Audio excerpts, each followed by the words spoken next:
Hi guys, welcome to my vlog. Today's video is kinda different kay dili na usual na content. This time, I want to share something very personal, my life as a breadwinner sa among family. Honestly, this video is more like a heart-to-heart talk, and if you're a breadwinner sad, I hope makarelate mo ani.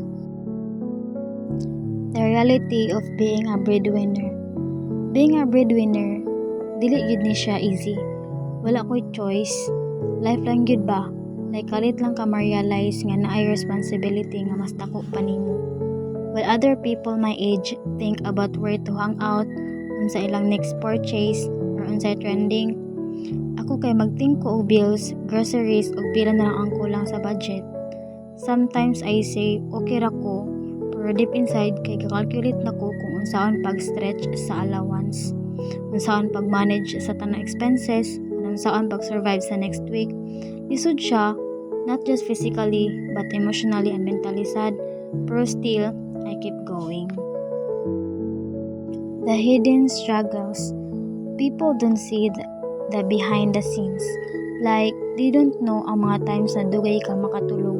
Kay sige ka gunahuna sa utang, responsibilities, nga kinahanglan paliton. There are moments nga gusto ko ma-rest, pero dili pwede. Kung ma-rest ko, basi mo backlog ang tanan. And sometimes, I feel guilty pag yun kung palit ko gagmay treat for myself. Makaingon ko, deserve ba na ko ni? Pwede ba ko ma-prioritize akong self-pisag once a while? There are days when life feels heavy kaayo.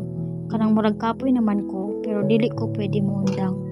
And honestly, maka-ask ko usahay, kanong sa kaha ko makarelax? Kanong sa kaha ko makathink para na ko? Allowed pa ba ko mo dream for myself? These thoughts are painful, pero real good. Why I keep going.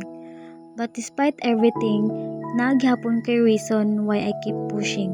My family.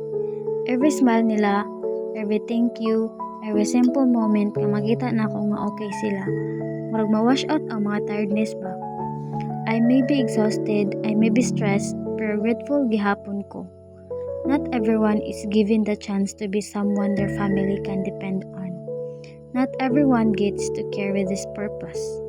Lisod siya, yes, pero privilege sad siya in a weird way.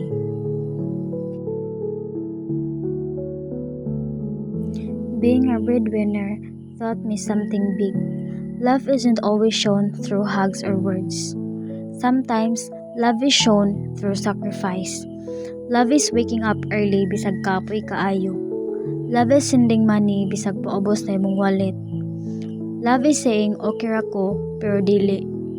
Love is choosing responsibility over comfort and maturity over your own wants.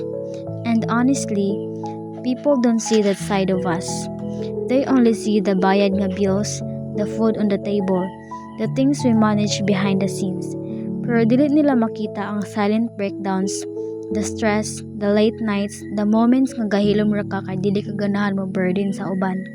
But I've realized, strength is not being perfect. Strength is choosing to continue bisag grabe na imong struggle.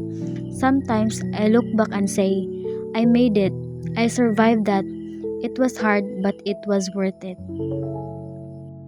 So, kung breadwinner ka and you're watching this right now, I just want to say, I see you, I feel you, and grabe ka ka-strong, promise.